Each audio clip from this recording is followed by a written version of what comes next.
I love base building in games, and more than that, I love making cozy areas. I've often felt that a place can truly be cozy when it's contrasted with something dangerous, and there's something to be said for carving out your own little slice of haven in a hostile world. The very first time I played Minecraft was back in 2011, and I knew next to nothing about it.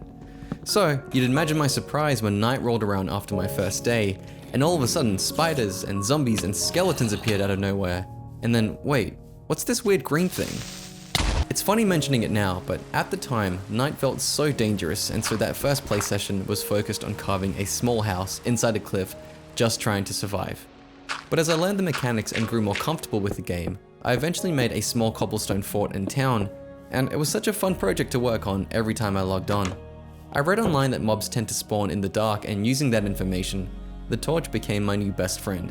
I littered that bad boy everywhere, in and around my cobblestone fort, near the pathways, but also all over the surrounding forest. But then, something funny happened. All of a sudden, this place of danger I felt when I first played was now replaced by a feeling of safety. It was like all of those torches, dancing like fireflies in the night, became a kind of protection stave for me, and that feeling of vulnerability was no longer present. Unfortunately, I don't have that save file for that world anymore, but that first experience with base building and making a place feel like home has always stuck with me. Now, I'm willing to bet you've probably felt like this in your own games and adventures, and in this video, I want to share with you a few of my other cozy bases I've made throughout the years. From a Venice-inspired fort to an entire post-apocalyptic town, here are some of my favorite creations in gaming.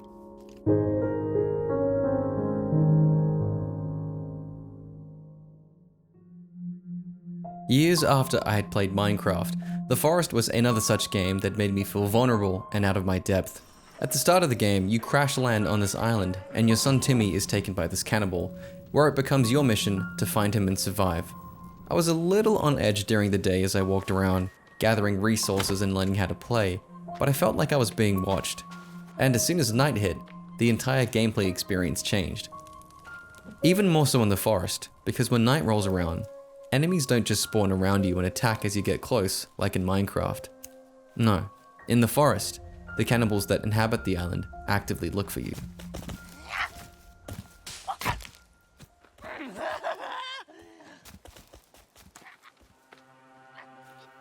Sometimes you can see them in the distance, a search party moving around with a torch. Other times they'll send members of their tribe to provoke you before running off to call for help. But if you're really lucky, you might hear one of them in the far distance before starting an attack.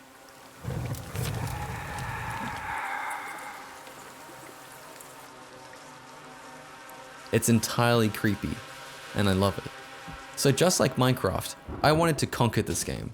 I wanted to overcome that fear, and I started building a base with some friends once the multiplayer patch was released.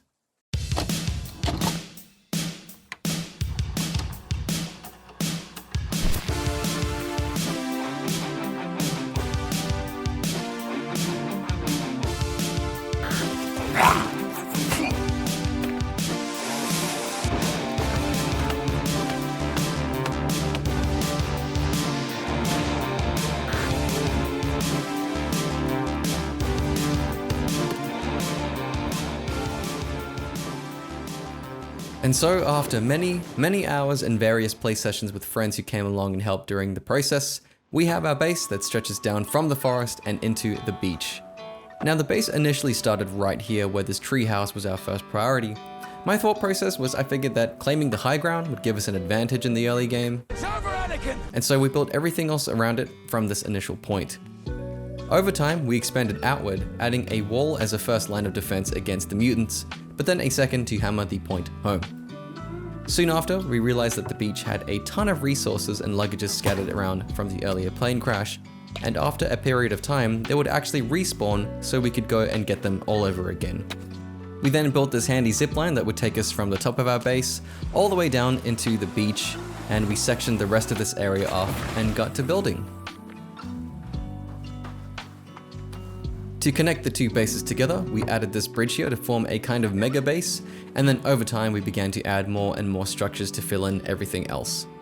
I think there's something to be said for a huge wall like the one surrounding our bases, because whenever I'm inside a building like this, I feel even safer than normal and I can finally let my guard down fully.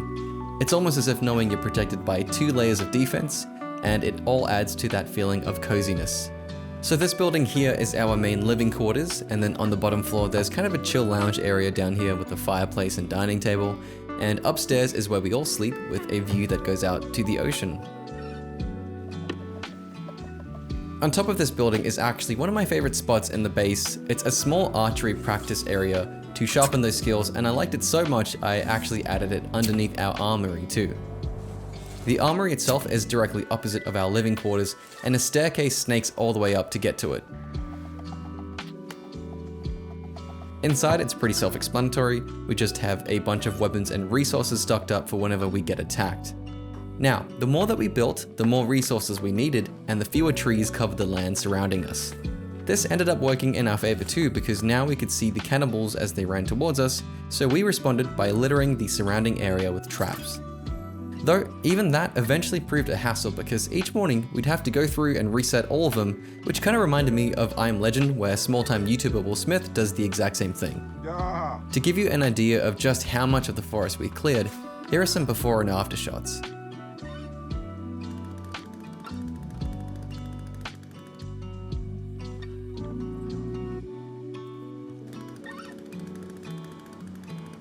At some point, my friends and I had a crazy idea. We saw this lake not too far from our base that was just sitting there, and we realized, what better defense would there be against the mutants than water? I gotta say, although this one was way more challenging to build because of the difficulty transporting logs into the lake, this is my favorite creation in all of my time playing the forest, at least so far. Right off the bat, you can tell this one is definitely inspired by Venice, with also a lot of defensive walls and a big gate at the front that brings us in. When we step into the base, you can either go left into a spare room or right into another armory, but you can also take this raft and paddle around to other buildings. Most of these standalone buildings are all interconnected by a series of bridges and walkways here, and most of the separate ones are also for things like storage and various items. But on the northern side, I remade our archery course from the previous beach base, this time making it a bit bigger and flashier. In the middle, we have our largest 3-story structure, which I kind of wanted to feel like a hotel. I mean, if hotels existed on islands inhabited by cannibals. On the first floor, we have 2 matching rooms here, and an entry lounge. Upstairs is a kitchen/dining area, and on the way to the master bedroom, there's a nice window looking out to the base, which I actually really like. On the 3rd floor, there's another lounge area because you can never have too many, and then finally, outside it takes us up to the roof. Apart from the water defense, did we also build here so we could take pot shots at cannibals when they respawned? Maybe. I mean, I don't know what you talk about. But now this finally meant that we had conquered the forest and had 2 strong bases to call home and not feel afraid anymore. Well, for the most part.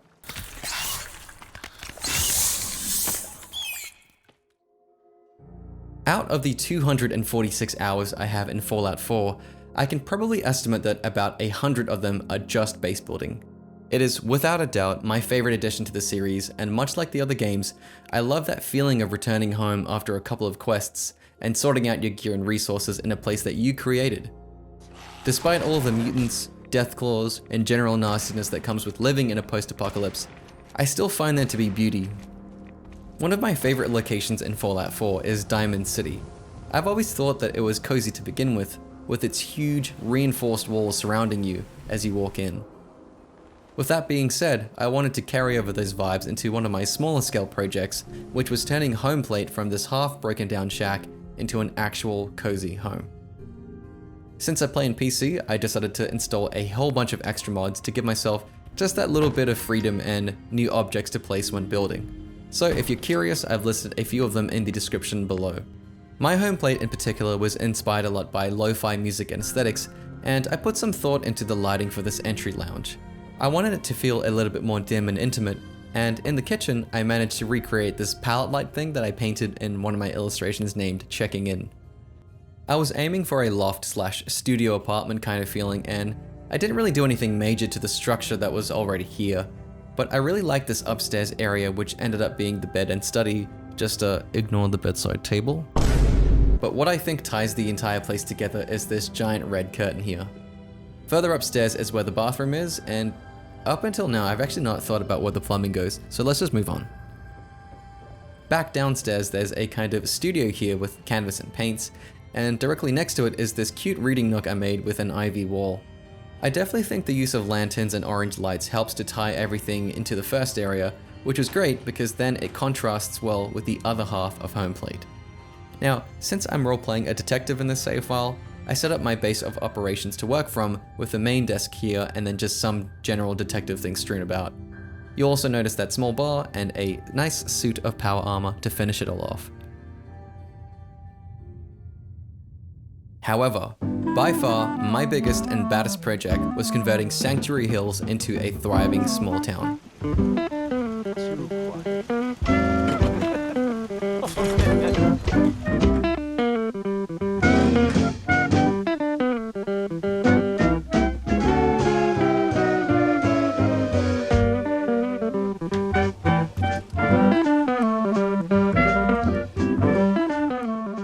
Now, I'm going to share something between just you and me, but I'm so nerdy that I actually planned this out on a sheet of grid paper, which I still have.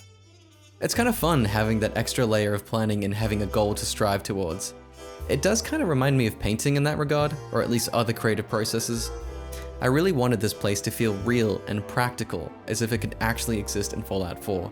So I avoided things like floating buildings and weird structures, and kind of had the idea that the settlers fixed up these homes, but also built on top of them just to get better angles around Sanctuary. And just like in the forest, I wanted a big gate meeting us in the front, and then I walled off the rest of the houses to fit kind of snugly inside. Don't much care for good neighbor. That place is nothing but trouble.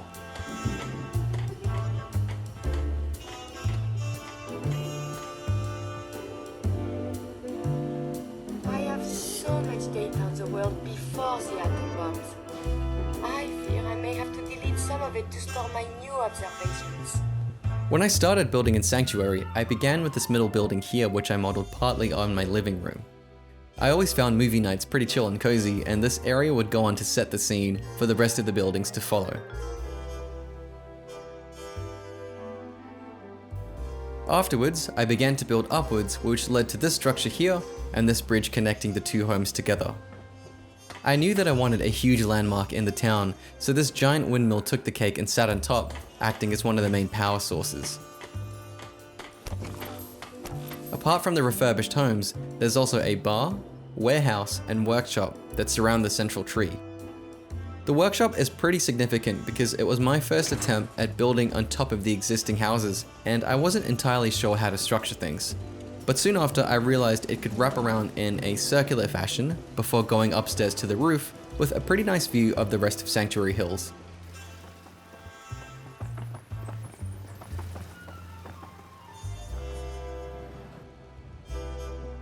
I figured the bar would be this kind of fun recreation area for the rest of the settlers, and it was pretty fun making this building different from all the rest. I definitely used a lot of color building this one, and using things like a lot of food items and decorations. There's a pool table, and then upstairs is a mini roof that you can also chill at.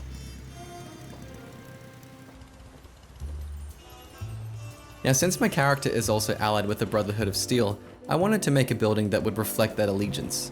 So this warehouse stores some of my favorite power armors, and I was definitely going for a kind of Iron Man feeling here.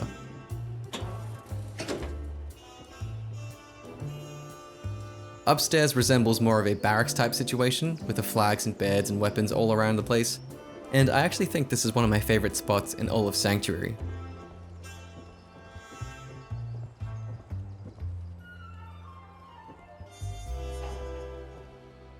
It's also cool seeing this spot at night because of all the little lights everywhere, and it does remind me of what I mentioned earlier in Minecraft, with those torches acting as a kind of protection stave all around the place. I also took the chance to place them all over this big tree to make it another landmark in the town, and while I'd love to build even more than I already have, the frame rate in this area is actually starting to take a dive, but I'm really happy with it regardless. Being an illustrator myself, I feel really grateful to have also worked on a game that features base building, which is called Lens Island. I had started work on it at the end of 2020 and the start of 2021, where I contributed various icons and loading screens. During my time working on the project, I also got ample opportunity to mess around with the building system and created a lot of structures for some of the early access release screenshots. One of my favorite creations I made was this New York City inspired row of buildings here, which are all interconnected with staircases and rooms inside of them. And what I really like about building in Lens Island is how it feels really intuitive to put things together. The way that objects snap feels really satisfying, and picking it up is fairly easy, almost as if you're playing with Legos. Something I often try to do in my builds are to mix up the materials whenever possible to add some new colors and variety to the buildings, and I especially like the look of stone on wood. There are definitely lots of possibilities in Lens Island with builds, from wood cabins to massive forts, and I definitely recommend you check out our Discord to see the amazing creations the community has made. As of recording, Lens Island has also received a major update that added a ton of new biomes and content, and it really makes me even more excited to see what people get up to. The thing I love most about base building is that our creations evolve over time and become our own, where we carve out an identity in these worlds and express ourselves fully. It goes from a point of surviving to thriving, and I really enjoy that feeling of overcoming these challenges to keep moving. It's really fun playing around the systems that the developers created and using creative solutions around the mechanics to make something truly unique and special. I'd love to hear about your own experiences in the comments below. What are some of your favorite games to build in, and why? Thank you so much for watching, everyone, and until next time, take care and stay safe.